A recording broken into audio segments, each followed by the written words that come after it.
Bonjour à tous, aujourd'hui je vais vous parler de mes meilleures lectures de l'année 2020. Pour l'instant, j'ai décidé de couper cette vidéo en deux puisque j'ai déjà fait beaucoup de très bonnes lectures et du coup je voulais pas que la vidéo soit trop longue à la fin de l'année. Du coup je vais commencer tout de suite.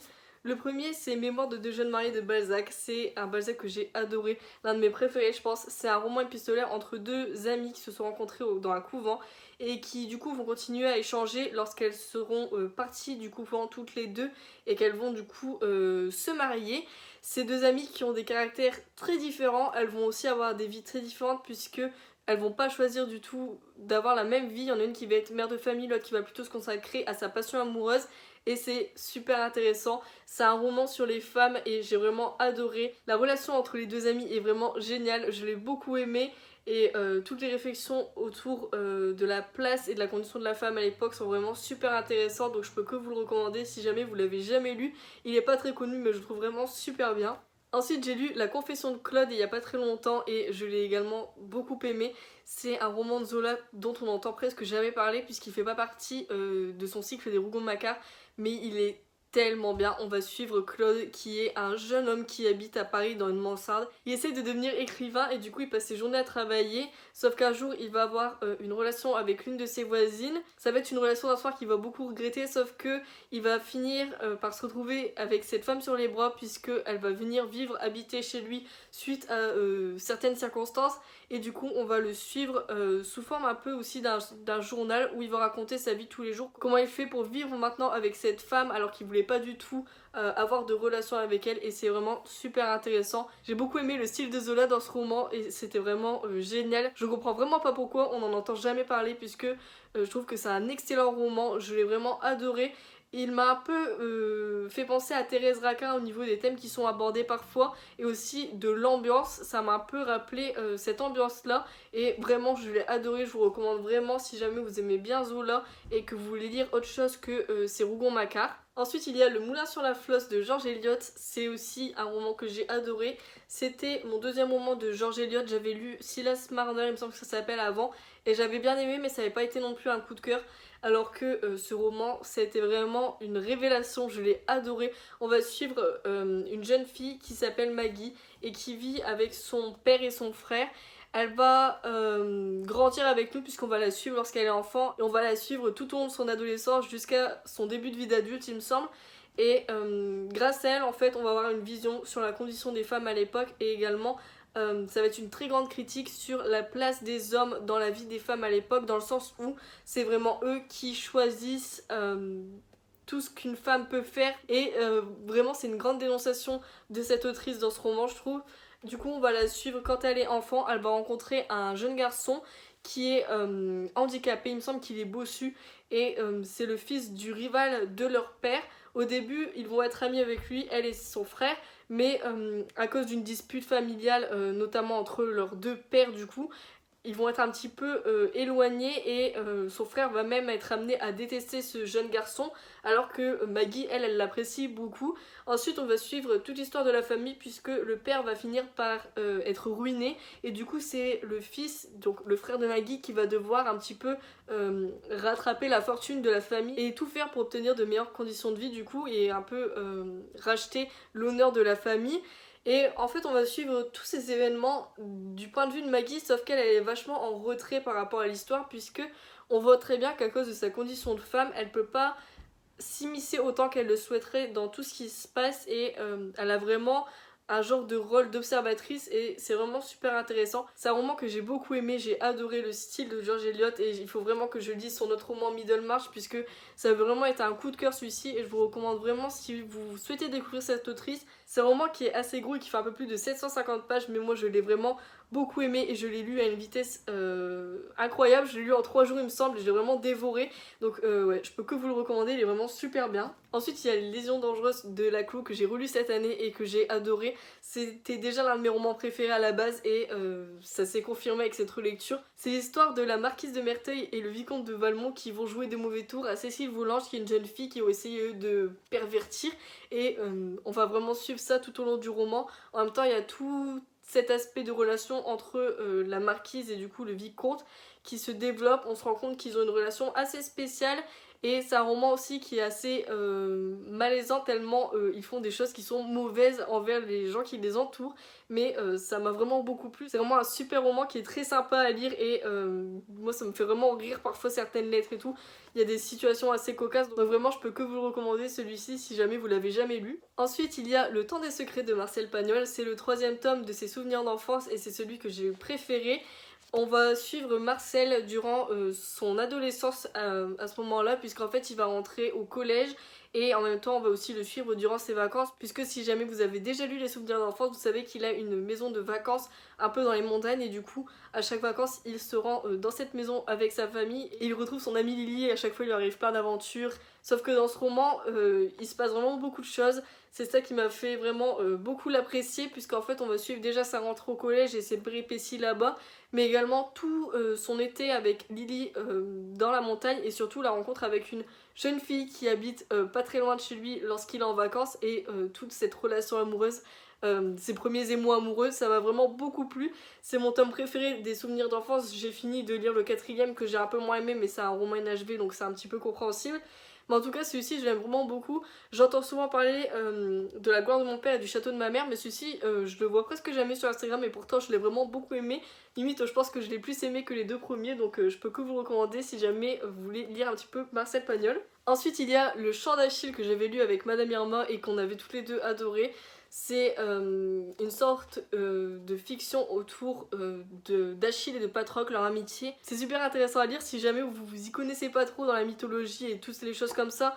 C'est une bonne manière d'aborder la chose. Moi j'ai vraiment adoré ce roman. Il se lit d'une manière super poétique, surtout en anglais. La plume de l'autrice elle est vraiment géniale. C'est un petit peu comme si on était emporté par les mots, par les phrases. On se sent vraiment plongé dans cette ambiance de Grèce antique. C'est vraiment incroyable et la relation entre Patrocle et Achille est aussi super. Je l'ai vraiment beaucoup aimé, ça m'a beaucoup ému à la fin aussi et c'est une histoire dans laquelle j'étais vraiment très impliquée. Je peux que vous recommander si jamais vous aimez bien tout ce qui est mythologie ou même si vous voulez un petit peu découvrir ce genre d'histoire là. La plume de Madeleine Mignon elle est vraiment géniale. Je l'ai préférée dans ce roman-ci que dans Circé que j'ai un petit peu moins aimé. Et ouais, je peux que vous le recommander, même si vous avez déjà lu Circé et que vous avez jamais lu Le Chant d'Achille, n'hésitez pas à y jeter un coup d'œil, puisque moi j'ai trouvé vraiment meilleur que Circé. Après, je pense que ça dépend des gens, puisque j'ai vu que certaines personnes préféraient Circé, mais pour moi c'est Le Chant d'Achille qui reste mon préféré. Ensuite, il y a L'Assassin Royal, et plus particulièrement L'Apprenti Assassin, que j'ai lu le mois dernier et que j'ai adoré. C'est une série que j'avais envie de découvrir depuis super longtemps, que je voyais passer partout, tout le monde m'en faisait des éloges et je me suis enfin lancée et j'adore tellement. Dans cette série en fait on va suivre Fils qui est le bâtard d'un des princes de la famille royale du coup, puisque toute l'histoire se passe dans le royaume des Six-Duchés. Donc dans le premier tome en fait on suit son arrivée dans le château. C'est un très jeune enfant qui a 5 ou 6 ans au début qui va se faire abandonner par son grand-père et sa mère du coup, puisque c'est un enfant illégitime et du coup il le redonne à la famille royale puisque c'est l'enfant d'un des princes quand même.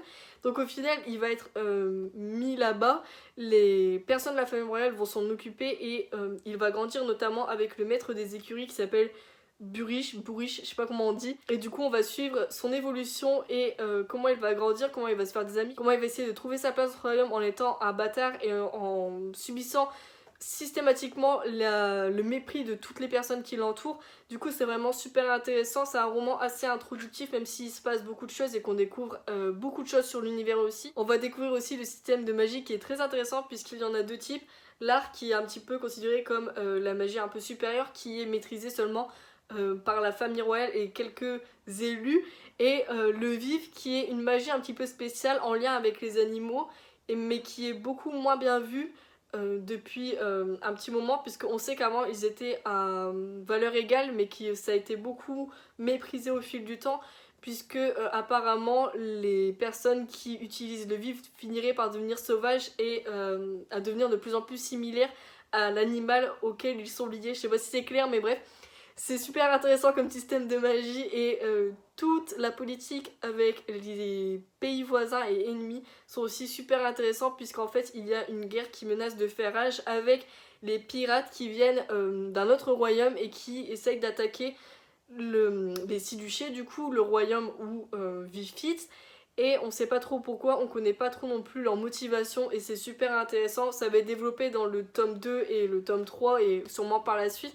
Et c'est vraiment une super base pour l'histoire et j'ai vraiment adoré. Si jamais vous avez toujours pas lu l'Assassin Royal, je pense que ça vaut vraiment le coup de vous lancer puisque c'est une série de fantasy super complexe, super complète et vraiment très prenante. Moi je suis vraiment happée à chaque fois par les histoires et je suis à fond dedans. Bref, je vais arrêter d'en parler parce que sinon je suis partie pour en parler pendant 10 minutes, mais c'est vraiment super bien et je vous recommande vraiment. Ensuite il y a la série The Fifth Season de N.K. Jemisin ou la trilogie de la Terre fracturée en français.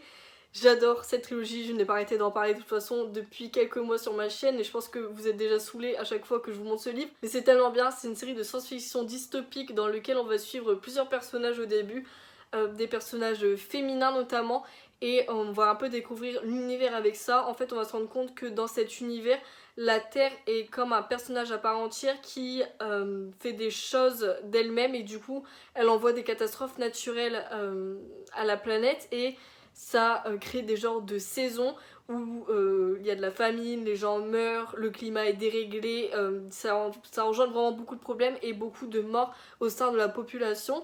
Donc ça c'est un petit peu l'univers. En même temps on va avoir toute une partie de la population qui est capable de contrôler les catastrophes naturelles et un petit peu la terre et du coup ils sont méprisés bizarrement par toute la population puisqu'ils sont assez craints et on découvre qu'il y a toute une société qui récupère ces personnes pour les former dès la naissance et un petit peu les utiliser comme ils le souhaitent et du coup on se rend compte que c'est un système super inégal et super bizarre par moments. Ils font des choses qui sont assez horribles et plus le roman passe, plus on en découvre et même dans les tomes d'après on découvre aussi des choses qui se passent et qui sont ignobles. C'est des romans que j'aime beaucoup.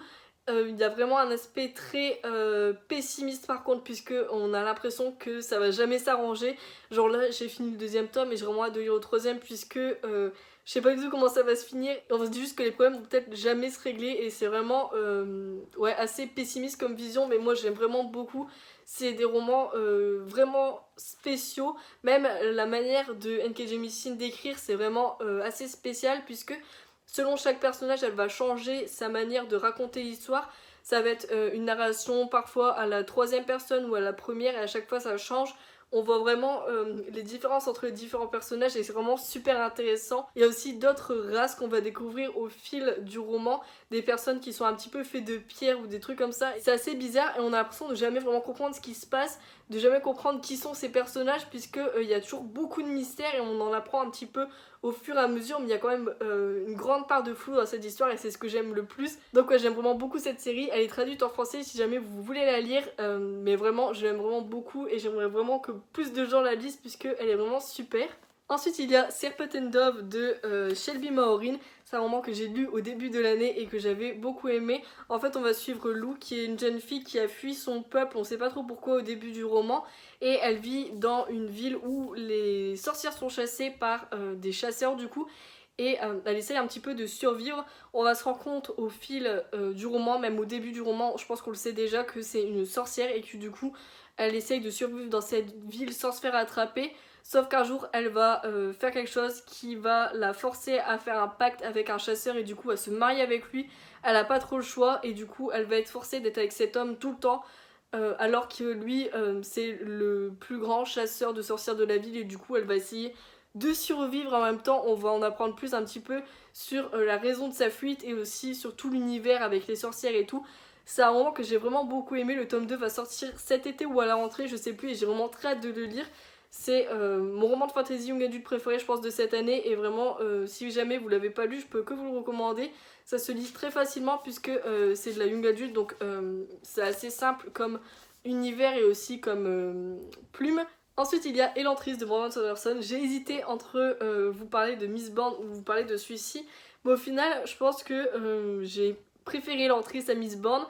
Dans celui-ci, en fait, on va suivre une jeune princesse qui arrive dans un royaume. Elle doit épouser le prince, sauf que quand elle arrive, elle se rend compte que son mari est mort. Elle sait pas ce qui lui est arrivé, il y a beaucoup de mystères autour de ça, et en même temps, on va découvrir la ville d'Elantris qui est à côté de ce royaume. C'est une ville où est-ce qu'il y avait des demi-dieux, mais à cause d'une genre de malédiction, ils sont tous malades et ils doivent survivre dans cette ville. Et en même temps de découvrir Elantris, on va en apprendre plus aussi sur toutes les intrigues religieuses et politiques qu'il va y avoir au sein de ce royaume. Puisqu'en fait il y a des personnages religieux qui sont dans ce royaume et qui essayent un petit peu de prêcher une nouvelle fois, sauf que on se rend compte que c'est assez bizarre et du coup ouais, il va y avoir beaucoup d'intrigues politiques et religieuses dans ce roman et c'est vraiment super intéressant. On va suivre du coup le prince que la princesse devait épouser, puisqu'en fait il est pas mort, il est juste atteint de la maladie, mais en fait quand vous êtes atteint de la maladie c'est un peu comme si vous étiez mort. Du coup il a été jeté dans la ville et il doit survivre, et par son point de vue on va découvrir Elantris, mais de manière interne. On va voir comment les gens essaient de survivre et tout ce que le prince va du coup essayer de faire dans cette ville. C'est un roman que j'ai adoré, un univers de fantasy exceptionnel je trouve, super complexe, il y a tout ce que je voulais qui était dedans. La relation entre le prince et la princesse est géniale aussi. Tout au long du roman en fait on se demande s'ils vont se rencontrer, si la princesse elle va se rendre compte que son mari est encore vivant mais qu'il est à l'intérieur de la ville, et du coup c'est vraiment super. Moi je l'ai vraiment beaucoup aimé. Si jamais vous voulez découvrir Brandon Sanderson, je pense que c'est le meilleur roman pour entrer dans son univers et je peux vraiment que vous le recommander, il est génial et c'est l'un des meilleurs romans que j'ai lu cette année. Et enfin le dernier roman dont je vais vous parler c'est House of Heart and Blood de Sarah J. Maas. C'est le nouveau roman de sa nouvelle série qui s'appelle Crescent City et j'ai adoré cette nouvelle série. Je trouve que c'était vraiment super intéressant puisque c'est de la fantasy urbaine. Du coup c'est un monde de fantasy mais on va retrouver des choses qui sont un peu similaires à notre monde avec toutes les nouvelles technologies, les trucs comme ça, les métiers aussi des personnages. Du coup c'est déjà super intéressant. Ce que j'ai beaucoup aimé aussi c'est qu'il y a une grande diversité de personnages. En fait il y a beaucoup de différentes races du coup de personnages. On va avoir des fées, il va y avoir des genres de loups-garous, après il y a des vampires, et il y a aussi des personnages qui vivent seulement sous l'eau et trucs comme ça, et c'est vraiment super intéressant. Il y a aussi des espèces de clans au sein de la ville selon de quelle espèce vous êtes, vous allez être attaché à une maison, du coup c'est de là que vient le titre, et c'est vraiment super intéressant comme univers. Mais du coup l'histoire c'est Bryce qu'on va suivre, c'est une demi-fée qui a un métier assez banal puisqu'elle travaille dans une genre de galerie d'art et du coup elle est un peu genre secrétaire. Elle est meilleure amie avec Danica qui est une genre de loup-garou qui fait partie d'une genre de police de la ville et avec toute une bande et tout. Et ça c'est vraiment au début de l'histoire. On va suivre Bryce et Danica qui du coup sont meilleures amies et on va un peu suivre leur vie de tous les jours. Ça s'apparente un peu à la vie des gens de notre monde puisqu'elles vont faire la fête ou des trucs comme ça.